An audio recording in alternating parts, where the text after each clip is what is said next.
구약 성경만 계속 해오다가 마태복음을 거의 끝냈었습니다.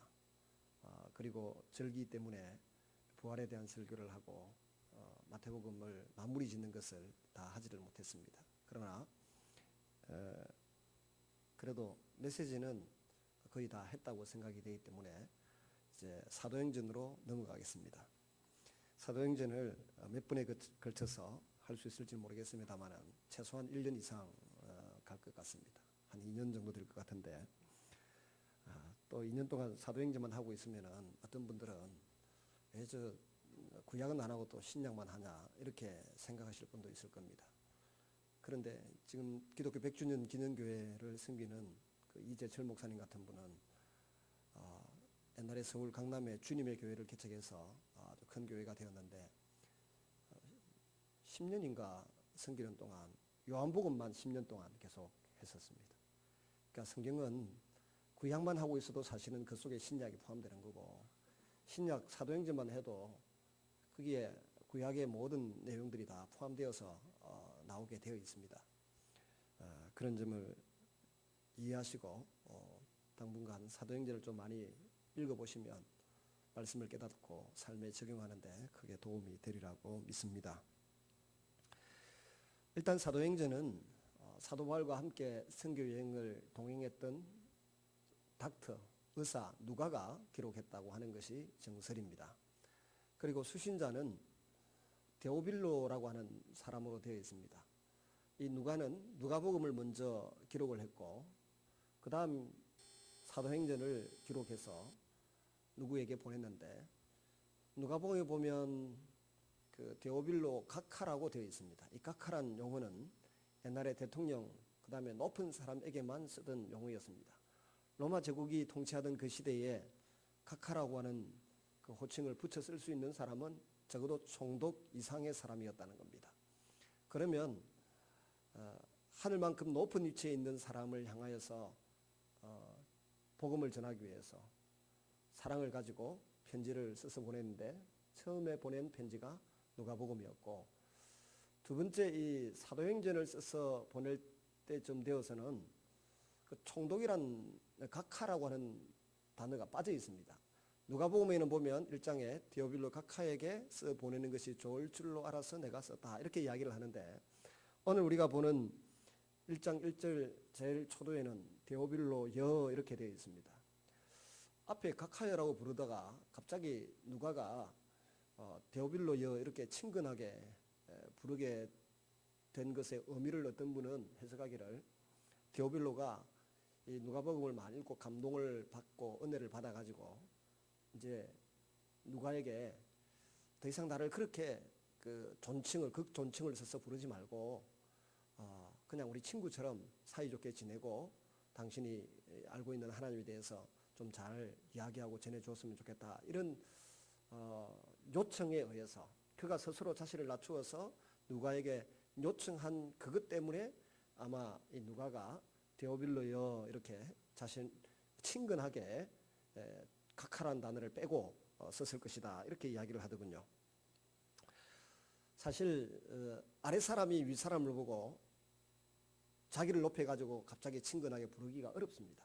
근데 윗사람이 자기를 지극히 낮추어서 우리 친근하게 지내자 그러면서 호칭을 이렇게 재조정하는 것은 있을 수 있는 일이겠죠.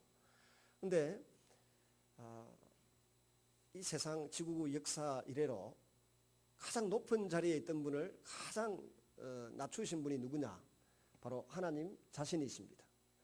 고린도전서 1장 9절에 보시면 너희를 불러 그의 아들 예수 그리스도 우리 주와 더불어 교제하게 하시는 하나님은 미쁘시도다 그랬습니다.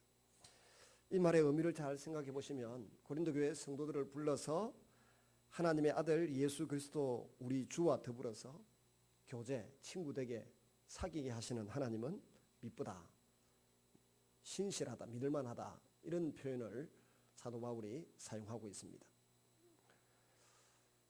대통령이 우리와 친구해줘도 참 좋을 텐데요. 계급이 높은 분이 우리와 친구해줘도 참 좋을 거고 회사를 경영하는 그 CEO, 사장이나 회장님이 일반 종업원들에게 계계 없이 족구를 하고 올린다고 하면 그것만 해도 상당히 좋을 텐데 이건 그 차원을 뛰어넘는 것입니다. 오늘날 부모님들이 우리 교회는 그런 분이 단 한 분도 안 계시지만은 제가 서울에 분부사 생활하고 있을 때 한참 사회적인 문제가 된 게 뭔가 하면은 대전에서 있었던 일입니다만은 그 부모님들이 친구를 사귈 때 아파트 평수, 그 집에 차가 뭘 타는지 아파트 평수와 타고 다니는 차에 따라서 친구를 사귀라 사귀지 말라라고 그렇게 그 자녀들에게 교육을 하고 그것이 사회적인 문제가 되고 TV 뉴스에 메인 9시 뉴스에 보도가 되는 것을 본 적이 있습니다. 아마도 우리나라에는 그것이 큰 무리가 되고 또 사회적인 병폐가 되지 않을까 그렇게 생각을 합니다. 아이들은 그런 마음이 없는데 어른이 먼저 그 어느 아파트 산다더라, 어느 주택에 산다더라, 그 집에 차가 뭐고 그러면서 차별 대우를 하고 사귀지 말라고 이야기하는 그런 참 졸부스럽고 좀 부족해 보이는 사상과 사고를 우리 사회가 하고 있습니다. 근데 하나님 보십시오. 하나님은 우리를 사랑하셔서 하나님 자신이 자신의 아들을 우리와 뭐 되라고요? 사귀고 교제하고 친구들하고 하셨어요. 한국교회 처음 예수를 믿었던 사람들은 다 양반 가문이 아니고 뭐 백정 같은 사람들, 좀 천민 같은 사람들, 또 번듯한 가정이 있는 사람보다 가정이 없는 사람들, 그런 사람들이 더 예수님을 쉽게 받아들이고 영접했어요. 근데 그 이유가 뭘까요? 철저하게 신분 차별이 있는 이 사회에서 하나님이 자기를 희생하셔서 우리와 친구 되어 주시겠다고 약속하신 그 자기 희생의 사랑 때문에 그런 분들이 먼저 주님을 많이 영접하고 예수님을 믿고 이 사회의 변화를 주도하고 한국 사회를 오늘에 이르기까지 이끌어가는데 큰 밑거름이 된 줄로 믿습니다. 야간 이 말씀을 깊이 그리고 잔잔히 생각해 볼 때 하나님은 우리가 예수님과 교제하기를 원하신다는 것입니다. 하나님은 우리가 예수님과 친구 되기를 원하신다는 것입니다. 근데 주님과 친구 되고 주님과 교제하기를 우리가 힘쓰고 노력해야 되는데 요즘 사람들은 별로 주님과 힘써 사귀고 교제하기보다 전부 침대에서도 부부지간에 스마트폰 하나 들고 앉아서 스마트폰하고 교제하고 있고 제가 미국 갔다 왔다고 선배 목사님들이 밥 사준다고 나오라 그러더라고요. 그래서 가서 앉아 4명이 앉아서 밥을 먹고 그 다음에 커피숍에 잠시 앉았는데 4명이 다 휴대폰을 하나씩 들고 보고 있는 거예요. 제가 보고 있다가 뭐 그러면 뭐하러 불러낸 너네를 스마트폰 들고 전부 다 이렇게 들여다보고 그러고 있는 거 문자 보내고 뭐 옆에서 한쪽에서 까똑까똑해서 한쪽에서 삐뽀삐뽀하고 이게 뭐 하는 짓이냐. 우리가 사귄다고 하는 것에서 뭔가 가로막고 있다는 것입니다. 사람과 사람 사이에도 뭔가 가로막고 있고 그 다음 하나님과 우리 사이에 주님과 우리 사이에 친밀한 관계 교제를 맺는데도 뭔가 이게 걸림돌이 되고 가로막는 것이 있다는 것입니다. 근데 분명히 아셔야 될 것은 하나님은 우리가 예수님과 친구되고 교제하기를 원하셔서 예수님은 또 자신의 모든 비밀을 제자들과 우리에게 가르쳐 주시면서 말씀하시기를 다시는 너희를 종이라고 하지 아니하겠고 너희를 내가 친구라 부르겠다라고 말씀하신 것을 기억하시기를 바랍니다. 이렇게 복음의 이치를 알고 깨달은 데오빌로 각하가 자신을 친구로 여겨달라고 요청해서 누가가 아마 데오빌로여 그렇게 불렀을 것이다 이렇게 추론하는 이야기를 듣고 생각을 좀 해보았습니다. 야간 데오빌로에 내가 먼저 쓴 글에는 누가복음이죠. 누가복음에 먼저 쓴 글에 있었던 내용을 이야기를 하는데 보면 동사 5개를 동원시키고 있습니다. 하나는 행하신 것, 두 번째는 가르치신 것, 세 번째는 택하신 것, 네 번째는 명령하신 것, 다섯 번째는 성천하신 것. 예수님의 일대기를 동사 5개를 가지고 딱 정리를 합니다. 그래서 오늘 1절 2절만 우리가 생각을 해보겠는데요. 보세요. 예수께서 첫째 행하시고 둘째 가르치시고 셋째 택하시고 사도들을 택하시고 그 다음 네 번째 성령으로 명령하시고 그 다음 다섯 번째 하늘나라로 올라가셨다. 예수님의 생애를 이 5가지 동사를 가지고 딱 정리를 하고 있는데요. 첫째 예수님의 행하심에 대해서 자신이 기록했다고 말합니다. 많은 주님의 제자들은 주님이 인자가 머리 둘 곳이 없다 그러시면서도 가난한 사람들, 또 소외당하는 사람들, 죄인으로 아예 낙인 찍혀서 고개 들고 다니지 못하는 사람들과 사귀시고 식사하시고 친구 되어주시고 사랑이 뭔가를 실제로 보여주셨던 분이 주님이십니다. 주님의 어떤 말씀보다 더 우선적으로 있었던 것은 하늘 보좌를 버리시고 이 땅에 사람의 모습으로 오셨고 또 죄인들이 받는 세례를 함께 받으시면서 죄인 취급을 당하셨고 또 인간으로서 연약한 모습도 보이셨지만은 철저하게 세상 사람들이 가까이 하지 않으려고 하는 사람들과 가까이 하면서 그들을 설득하시고 그들을 위로하시고 그들의 질병을 치유하셨던 주님의 모든 행동이 있었습니다. 그것을 의사 누가는 먼저 기록해서 보여주었습니다. 두 번째는 예수님의 가르치심에 대해서 기록했다고 그렇게 되어 있습니다. 예수님이 무엇을 가르치셨습니까? 구약성경 모세와 선지자와 시편과 선지자의 글에 의해서 소개되고 증거되었던 예수님의 모든 그 인격과 삶에 대해서 십자가의 죽으심과 부활에 대해서 하나하나 설명하면서 가르치셨습니다. 누가복음 24장을 여러분 한번 펴서 대표적으로 한번 읽어볼 수 있기를 바랍니다. 누가복음 24장요. 44절 한번 보겠습니다. 44절에서 47절까지 같이 한번 보겠습니다. 시작. 또 이르시되 내가 너희와 함께 있을 때에 너희에게 말한 바 곧 모세의 율법과 선지자의 글과 시편에 나를 가리켜 기록된 모든 것이 이루어져야 하리라 한 말이 이것이라 하시고 이에 그들의 마음을 열어 성경을 깨닫게 하시고 또 이르시되 이같이 그리스도가 고난을 받고 제3일에 죽은 자 가운데서 살아날 것과 또 그의 이름과 제사함을 받게 하는 회개가 예루살렘에서 시작하여 모든 족속에게 전파될 것이 기록되었으니 너희는 이 모든 일의 증인이라. 보십시오. 44절에 나온 것처럼 예수님은 구약의 즉 모세 율법 선지자들의 글 시편에 예수님에 대해서 기록한 모든 것 그것을 하나하나 따르는 제자들에게 풀어서 설명하시고 가르쳐 주셨습니다. 그리고 27절에도 보면 예수님이 십자가에 죽으시는 것을 보고 실망한 글로바와 한 명의 또 제자가 예루살렘에서 엠마오로 가는 길로 내려가고 있습니다. 그때 주님이 나타나셔서 설명합니다. 26절 27절 같이 읽습니다. 시작. 그리스도가 이런 고난을 받고 자기의 영광에 들어가야 할 것이 아니냐 하시고 이에 모세와 모든 선지자의 글로 시작하여 모든 성경에 쓴 바 자기에 관한 것을 자세히 설명하시니라.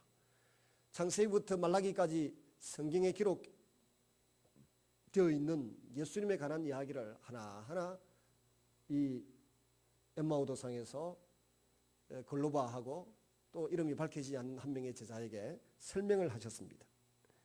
주님의 가르치심은 바로 이런 것들이었습니다. 또 누가복음 12장인가요? 거기에 보면 세례 요한이 자기 제자들에게 기도를 가르치신 것처럼 우리에게 기도를 좀 가르쳐 주십시오. 그렇게 여쭈었더니 예수님이 우리가 잘 아는 주기도문을 가르쳐 주셨습니다. 기도를 가르치셨고 말씀을 가르치셨고 그리고 진짜 사랑이 뭔가를 어떻게 하면 영생을 얻는가에 대해서도 가르쳐 주셨습니다. 잘 아시는 것처럼 탕자 비유에 보시면은 그 선한 탕자 비유도 그렇고 선한 사마리아인의 비유를 보면 사랑이 뭔가를 설명하고 있습니다. 선한 사마리아인의 비유도 보면 한 유대인이 여리고에서 예루살렘으로 가는 길에 강도를 만나서 몰매를 맞고 거의 죽을 위기에 처해져 있었습니다. 제사장도 레위인도 유대인도 다 지나갔지만 선한 사마리아인이 지나가다가 유대인과 사마리아인은 평소에 원수지간인데 지나가다가 그 장면을 보고 그 사람을 치유하여 주고 실어다가 주막에다 여간에다 맡기고 또 경비가 더 들면 더 드리겠다 그러고 아주 선한 행동을 합니다. 진짜 사랑이 뭐냐는 겁니다. 진짜 사랑은 그 사람이 원수라고 할지라도 평소에는 원수지간이라 할지라도 관계가 좋지 못하고 선입견이 좋지 못하고 나와 이해관계가 없다 할지라도 그가 어려움에 처해서 말도 못할 정도의 위기 상황 속에서 신음하고 있을 때 나의 도움이 필요하다 그러면 그를 도와주는 것이 진짜 사랑이고 진짜 그 하나님의 사람이 해야 할 도리다라고 하는 것을 예수님이 보여주셨습니다. 그리고는 영생 얻기를 원하는 젊은 이에게 너도 가서 이와 같이 하라. 레위기서에 나오는 말씀이잖아요. 사실은 가난한 사람들을 위해서 이삭을 다 죽지 말고 놔둬라. 그들이 베어서 먹을 수 있도록 좀 남겨둬라. 뭐 이런 말씀이 이웃 사랑을 표현하는 하나의 방법인데 거기에 더 나아가서 원수라고 할지라도 그가 나에게 도움이 필요하다 그러면 내가 도와줄 때 그것이 이웃관계이고 그것이 진짜 사랑이라는 것입니다. 예수님은 하나님이시면서 죄로 말미암아 하나님과 원수된 우리를 위해서 이 땅에 오셔서 바로 그 일을 행하신 분인 줄로 믿으시기를 바랍니다. 우리가 다른 사람에게 죄를 지을 때 하나님은 그것은 바로 자기 자신을 향하여 죄를 지은 것으로 간주하십니다. 그래서 소자의 내 죄의 사함을 받았느니라. 예수님이 마가복음 2장에 보면 중풍병에 걸려서 침상에 들려온 사람에게 말합니다. 소자의 내 죄의 사함을 받아. 예수님하고 지금 처음 만나는데 무슨 죄를 예수님에게 지었다고요? 그 사람이 지은 죄는 하나님께 지은 죄입니다. 하나님께 지은 죄인데 예수님이 보시고 네 죄를 사함 받았느니라 라고 선언합니다. 그가 다른 사람에게 죄를 지어도 결국 하나님께 죄를 지은 것이 됩니다. 그래서 죄를 용서해 주셨던 그 주님의 참 사랑, 십자가의 사랑, 자기 희생적인 사랑을 주님께서 가르쳐 주셨습니다. 주님은 행동하셨고 가르쳐 주셨습니다. 그럼 세 번째는 택하셨어요. 오늘 2절에 보니까 그가 택하신 사도들에게 세 번째 나오는 동사가 택했다는 말입니다. 그 사람들을 사도로 또 삼았다라고 말합니다. 하나님께서 이 땅에 오셔서 쓰시려고 선택한 사람들은 뭐 아주 명문가문의 자제분들이 아니었습니다. 교육을 많이 받은 사람도 아니었어요. 하나님이 처음 택하셔서 사용했던 인물은 마리아로 보는데 그 당시에 미스 코리아 대회, 미스 유니버스 대회가 있었다 그러면 가나안 땅에 제일 날씬하고 몸무게도 많이 안 나가고 말이지 그 키도 크고 들어갈 때 들어가고 나올 때 나왔다고 하는 소위 말하면 그런 미녀를 택해서 예수님이 오신 것이 아니었어요. 도회지 사람을 택해서 오신 것도 아니었어요. 시골 한적한 곳에 정말 두메 산골에서 아무도 쳐다보지 않는 산 꼭대기에 있는 산 중턱에 있는 그 마을에 한 처녀를 택하셔서 주님이 거기에서 그 몸을 빌어서 이 땅에 오셨습니다.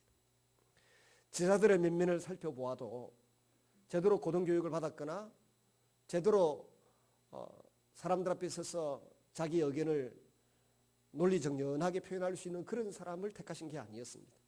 직업군에서도 거의 세리로 취급받아서 죄인 취급받아서 살던 사람, 또 고기 잡던 어부들, 뭐 이런 사람들을 선택하셔가지고 주님이 쓰셨습니다. 근데 그 사람들을 쓰신 이유가 뭘까요? 자기 잘난 맛에 살 수 있는 사람들이 아니었어요. 아무도. 그 사람들은 자기 잘난 맛에 자기 지식이나 자기 경험이나 자기 용모나 자기 백그라운드를 가지고 주의 일을 하겠다고 나설 수 있는 사람이 아무도 없었습니다. 그래서 하나님이 즉 예수님이 그들을 선택하셔서 보내시면 주님이 전하라고 하는 그 말씀을 그대로 잘 소개할 수 있는 사람을 선택하셨습니다. 그리고 그들을 가리켜서 사도라고 호칭하셨습니다. 사도라고 하는 호칭 자체는 보냄을 받았다는 뜻입니다. 보냈다는 뜻이고 보냄을 받았다는 뜻입니다. 그러니까 보냄을 받았는데 그냥 간 게 아니잖아요. 뭔가 편지를, 메시지를 전달하러 가는 것입니다. 그런데 주님이 선택하셔서 사도로 삼으신 사람들은 전부 다 제자로 삼으시고 쓰시는 사람들은 다 주님의 메시지, 주님의 의도, 주님의 마음을 가지고 찾아가는 것입니다. 가서 또 전달하는 것입니다.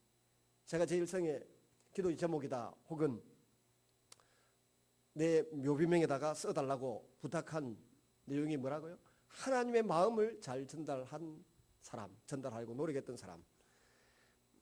잘했으면 제가 죽고 났을 때 우리 신명학 교사님이 하나님의 마음을 잘 전달하신 분 이리 써주든지 아니면 사람 뭐 이래 써 주겠지만은 자기가 보기에 우리 목사님이 말은 그리 해놔놓고 삶은 수렁터리로 살았다.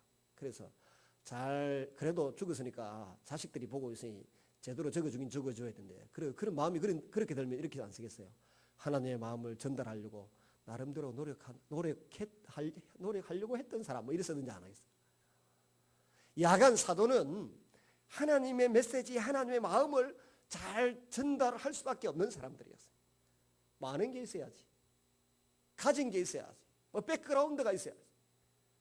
그러니까 여러분 우리가 하나님의 교회에 모여서 주님의 축복을 받겠다, 주님의 도구로 쓰임 받겠다고 싶으면 세상적이고 인간적인 자랑거리를 다 내려놓으시고 하나님의 손에 붙들려서 하나님의 메시지, 하나님의 마음 잘 전달할 수 있는 청결하고도 깨끗한 마음을 소유할 수 있기를 주의 이름으로 축원합니다. 그럼 네 번째 동사는 성령으로 명령하심입니다. 명령하셨다는 것입니다. 근데 명령을 하는데 명하셨다는데 성령으로 명하셨다고 하는 것이 중요합니다. 문법적으로 따져보면 사실은 이 택하셨다는 말에도 성령으로 택하셨다라고 걸려집니다. 뭐 그런 것까지 설명하려고 하면 그건 뭐 대학 교수님들이라 고민할 문제이고 야간 성령으로 명령하셨다는 것입니다. 우리가 책을 읽어도 어떤 경우는 사람이 변화됩니다. 이번에 그 캐나다 밴쿠버에서 만났던 우리 그 박두근이라고 하는 장로님은 간증을 하시는데 두 가지 제가 인상이 참 깊게 남아 있습니다. 하나는 그 북한에서 항해도에서 피난을 내려와서 폐결핵 말기로 아예 나이 22살 돼서 죽어가고 있는데 그 성결교회 옛날에 이승봉 목사님이라고 찬양도 잘하시고 목소리가 아나운서 같은 분이 계셨는데 부흥회를 한다고 광고 지라시가 나왔는데 보니까 마음의 병도 고치고 육신의 병도 고치는데 한번 와보라고 그래 놨더라고요. 그래서 자기 어머니가 예수님도 안 믿지만은 마음의 병도 고치고 육신의 병도 고친다고 해서 하니까 한번 가봅시다. 가보니까 그때는 이런 의자가 없었잖아요. 다 마루 위에 앉아 있는데 너무 늦게 가서 뒷자리에 앉으니까 병든 사람 정말 중한 병에 걸린 사람은 다 앞으로 오라. 그래서 중한 병에 걸린 사람 다 앞으로 오라 해서 어떻게 부축을 받아가지고 앞으로 갔는데 앉을 데가 없어서 다시 돌아가라 하더라. 돌아가려고 하니까 목사님이 제일 강당 가까이 앉아 있으라 하더라. 몸을 부축받지 않고는 걸을 수도 없는 상태로 있는데 설교를 다 마치고 난 이후에 기도를 하는데 그 기도가 그렇게 감동이 되더래요. 그리고 머리에 손을 얹어서 안수기도를 해주고 돌아서서 가는데 이분이 그냥 지나가면 안 되겠다 싶어서 다리를 잡아대. 다리를 딱 끌어안았더니 그 순간 진짜 엄청난 전기가 자기 몸을 관통하듯이 통과했다는 거예요. 근데 완전 뜨거워서 그렇게 있는데 순간적으로 일한다고 병이 났나? 이런 의심이 들더라. 그 순간에 그 전기 감전된 감전된 듯한 그 느낌이 싹 사라지더라. 목사님이 다 한 바퀴 기도해주고 돌아오더니 마귀가 틈을 탄 줄 알아. 그러더니 다시 한 번 더 기도해 주더랍니다. 그리고 일어나 보니까 몸이 깨끗이 나았더라고요. 살은 그대로 빠졌고 피골이 상집해 있고 얼굴에 황달기가 가득 있었는데 그런 것도 다 빠지고 그냥 그 자리에서 즉시 현장에서 나왔더라고요. 그래서 뚜벅뚜벅 걸어 나와서 저 뒤에 있는 어머니한테 가서 엄마 내 다 나았어요. 집에 가요. 그러니까 자기 어머니는 예수님 안 믿는 사람이고 자기도 그날 처음 이제 하나님의 은혜를 경험했으니까 어머니 안 믿는 거예요. 무슨 그런 일이. 근데 그 앞에서 마치 유치원 다니는 아이가 깡총 산토끼 하듯이 그 어머니 보세요 내가 나았어요 하면서 춤을 추고 갈딱갈딱하고 제주를 넘고 그러니까 어머니가 진짜 나았거든. 그래야 살아났다. 그래서 다시 이제 어디 취직을 했는데 원래 미군 부대에 취직을 했었는데 부대에서 5,000원씩 월급을 받으면서 다니는데 나오면서 이렇게 보니까 부대 앞에 그 리어카하고 그게 책을 많이 이제 실어놓고 그다음에 또 그 도로변에다 책을 쫙 깔아놓고 이거 얼마 사라. 요즘도 그런 사람 있잖아요. 요새 그런 책 사는 사람 없지만 하여튼 책을 쫙 그 중에 뭐 인생과 성공하는 책이 있었대요. 그 책을 갖고 쭉 읽고 뭐 카네기도 나오고 포드도 나오고 막 이게 쭉 읽어보니까 읽고 한 2시간째 읽고 있으니까 주인이 살 거면 사고 안 살 것 같으면 책을 내려놓고 가시오 그러더라는 게. 그래도 모른 척 가만히 보고 있으니까 뺏어갖고 가더라나. 서운했지만은 뭐 돈도 안 내고 금만큼이라도 봐서 다행이다. 그렇게 생각하고 돌아서면서 집으로 걸어가는데 정리를 해봤대. 자기 읽어본 책을 정리를 하니까 인생의 성공은 신용이 있으면 성공한다. 그 공통분모, 자기가 읽었던 사람들의 공통분모가 뭐냐면 사람들에게 신뢰를 받는 신용이 있으면 성공한다는 그 하나가 마음에 남더래요. 그래서 어떻게 하면 내가 우리 회사 안에서 신용 있는 사람이 될 것인가를 고민하고 그때부터 머리를 썼대. 그래가지고는 그 회사에 있는 직원들한테 100원씩 빌리기 시작했대. 100원 빌리고. 또 내일부터 오늘부터 100원씩 빌리는 사람 생길지 모르겠는데 100원씩 빌리다는 거야. 쫙 빌려가지고 호주머니 딱 넣어놓고 한 일주일 있다가 돌려주고 또 일주일 좀 지나면은 이제는 액수를 좀 높여가 500원씩 쫙 빌려가지고 또 하나도 안 쓰고 모아놨다가 다시 딱 돌려. 저 사람은 돈 빌리가 잘 갚는 사람이다. 이 이미지가 심겨질 때까지 그 일을 했다는 거예요. 그리고 시간이 좀 지났는데 자기가 뭐 지게차인가 그걸 하나 사기 위해서 지금까지 모아놓은 돈을 계산해 보니까 3만 원 있더라는 거야. 근데 지게차는 15만 원 하더라는 거야. 회사 사장한테 가가지고 내가 이렇게 해서 지금 5천 원 월급 받는데 이래가지고는 우리 집도 못 살리고 내 인생도 맨날 이렇게 살아가니까 안 되겠으니까 사장님이 나한테 돈을 12만 원만 빌려달라. 그럼 내가 자네 같으면 빌려주지. 그걸 빌려준다 하더라는 거예요.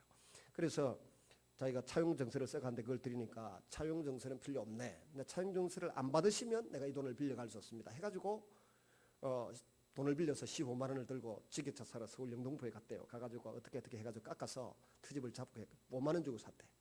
그래가 그게 한 달에 5천 원 벌던 돈을 이제는 하루에 2만 원, 3만 원씩 막 벌었다는 거예요. 그리고는 지게차 소개하는 사람들한테 부탁을 해서 전국에 지게차 나오는 거는 전부 다 소개해달라고 해가 찾아가서 이제 사기 시작했는데 19대를 샀대. 그러니까 하루에 2만 원씩 버는 거를 19대를 해가지고 사람들한테 줬으니까 얼마나 돈을 많이 벌었겠어요. 근데 사장이 되어도 지금도 그래. 지금도 그 15만 평에 나는 공항에 나오는데 이 할아버지 진짜 나이 80순의 할아버지가 영화에 나오는 청소부 비슷하다 옷 입고 지금도 그렇게 다녀요. 그 15만 평에 그 동물원에 직원이 40명이 있는데 그 40명 틈에 다닐 때도 꼭 행색이 노동자처럼 해가 다니죠. 그러니까 노동자처럼 똑같이 어울려서 일을 하고 있으니까 어느 날 누가 부르더래요. 남포동에 나오라 해서 차를 타고 남포동에 딱 나가니까 박 사장은 여느 사장하고 다르다. 그러면서 거제도에 대우조선소를 하나 만드는데 그 일을 자네가 좀 맡아줬으면 좋겠다. 그래서 자기 차를 타고 그분 차를 타고 쫙 가서 내려다 보니까 자기가 할 수 있는 엄두가 안 나는 거예요. 고등학교 1학년 중퇴한 내가 무슨 이런 일을 하겠나 싶어서 못하겠다 그랬더니 서울대 공대 나왔다는 그 현장 책임자가 다른 사람은 뇌물을 줘서라도 일을 하고 싶어하는 당신은 내가 맡겨주는데도 저는 생각할 때 그 이야기 들으면서 우리나라 참 좋은 나라다 싶은 게 그 돈을 그 공사 사업권을 하나 넘겨주려고 하면 얼마나 많은 사람들이 뇌물 줘가면서 그 사업권 내게 달라 할 텐데 이 담당하는 분이 다른 사람은 하고 싶어 난리인데 니는 왜 주도 못하냐 하라고 막 뭐라 하더라는 거예요.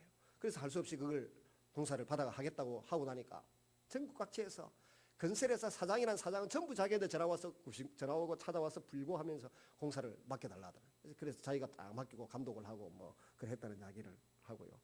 그렇게 복을 받아서 쓰임 받더라. 그래서 가만히 보니까 어떤 책도 말이죠. 책도 별거 아닌 책도 이 길거리에 파는 책 한 권을 읽고도 제 아내가 그 이야기를 다 듣고 나서 그런 이야기를 하더라. 여보, 보통 사람은 그런 이야기를 듣거나 그런 책을 봐도 그걸 행동에 옮기려고 안 하는데 저 장로님은 배운 게 없으니까. 그 말은 제 아내가 한 말이 아니고 저 장로님은 그 책에 읽은 대로 실천한 게 참 대단하대 그지요 그러더라고. 그렇잖아요. 길거리에 읽은 책 한 권 읽어보고 거기에 신용이 중요하다는 걸 알고 그걸 실제로 실천하기 위해서 100원씩 빌리고 호주머니에 다 넣어놨다가 잘못 해석하면 좀 그렇다 그죠? 근데 제가 말을 함부로 못하는 게 조심해야 돼. 갔더니 그 장로님 댁에서 제 설교를 늘 그 근사님이 듣고 있더라고. 참 아마 이 이야기도 안 듣겠어요. 야간 100원씩 그 빌려가지고 이렇게 신용을 쌓을 거라고 누가 생각을 하겠어요. 근데 그 신용을 쌓아가지고 12만 원을 빌리고 그 중에서 5만 원 가지고 하루에 만 원, 2만 원씩 버는 돈을 한 달 월급이 5천 원이었던 사람이. 그 외에도 이야기가 많이 있습니다만은 그 정도 하고요.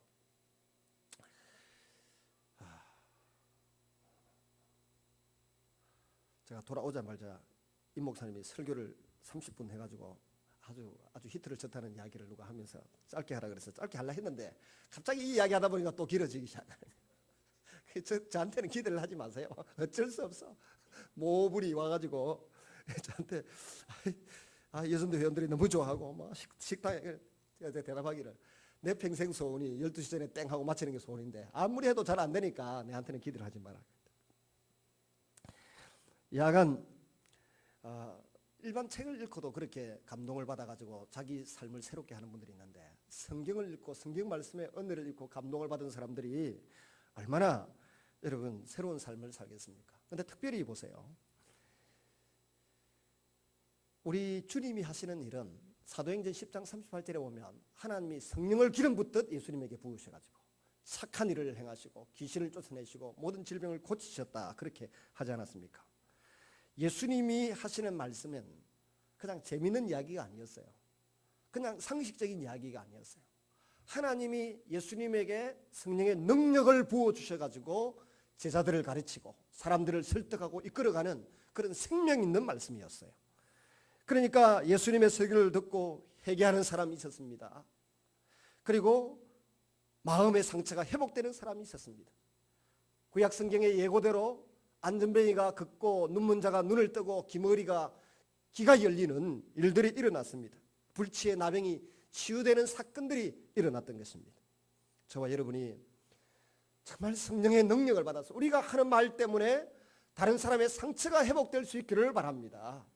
우리가 가르치는 자녀들과 주일학교 어린 생명들이 우리의 말을 듣고서 인생이 새롭게 되고 미래가 소망스러워질 수 있도록 우리가 성령 충만 받았고 성령으로 말할 수 있는 그리스도인이 될 수 있기를 주의 이름으로 축원합니다. 다섯 번째로 예수님의 성천하심에 대해서 자신이 기록했다 그랬습니다.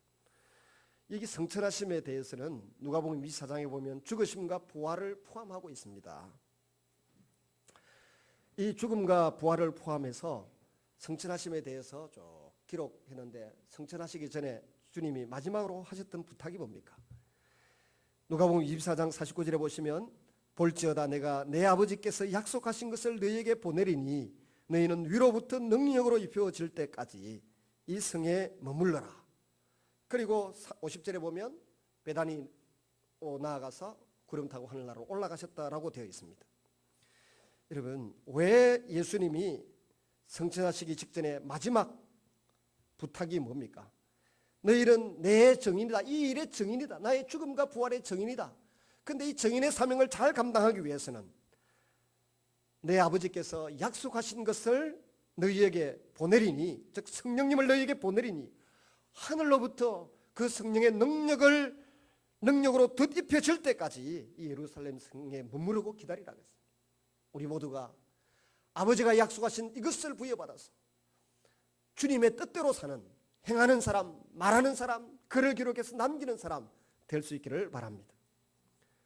오늘 마지막 결론으로 보면 1절 2절 같이 한번 읽겠습니다. 시작. 데오빌로여 내가 먼저 쓴 글에는 무릇 예수께서 행하시며 가르치시기를 시작하신부터 그가 택하신 사도들에게 성령으로 명하시고 성천하신 날까지의 일을 기록하였느니라. 우리가 일생을 살고 난 이후에 우리의 삶을 누군가는 정리하고 기록할 것입니다. 자녀들이 하기도 하고 어떤 분은 보니까 아버지가 돌아가시기 전에 써준 글을 읽고 평생의 마음의 금과 옥조로 여기고 어머니가 남겨두신 글을 보고 또 평생의 금과 옥조로 여기고 살아가는 분들이 있더라고요. 우리는 우리 자녀들을 교육하는 일이나 부부지간이나 성도들에게 때를 따라 이 사랑으로 쓴 글들이 있기를 바랍니다. 문자를 보내고 하는 것도 사랑으로 보내는 문자가 될 수 있기를 바랍니다. 일반적인 기록 같으면 뭐 그렇게 큰 의미가 있지 않아요. 위대한 사람, 위대한 사건을 기록했으면 역사적 가치가 있어서 사례로 남겠습니다만은 누가가 기록한 이 일은 그야말로 사랑으로 기록한 것입니다. 생명을 사랑하는 사랑으로 기록한 이 글, 그것이 누가복음이었어요. 그리고 다시 또 생명답게 살아가도록 하기 위해서 사도행전을 기록하고 있습니다. 과거에 기록한 글로 인해서 데오빌로가 구원을 받았다고 하면 이제 사도행전을 통해서 기록한 이 일을 통해서 데오빌로를 비롯한 일련 많은 사람들이 교회를 세우고 성령의 능력을 받고 성령의 통로로 사용되는 귀한 역사가 일어나게 되었을 줄로 믿습니다. 우리의 문자, 우리의 기록, 우리의 대화가 참으로 사랑으로 기록되고 때로는 삶으로 기록되는 아름다운 삶이 될 수 있기를 주의 이름으로 축원합니다. 같이 한번 우리 통성으로 기도하겠습니다.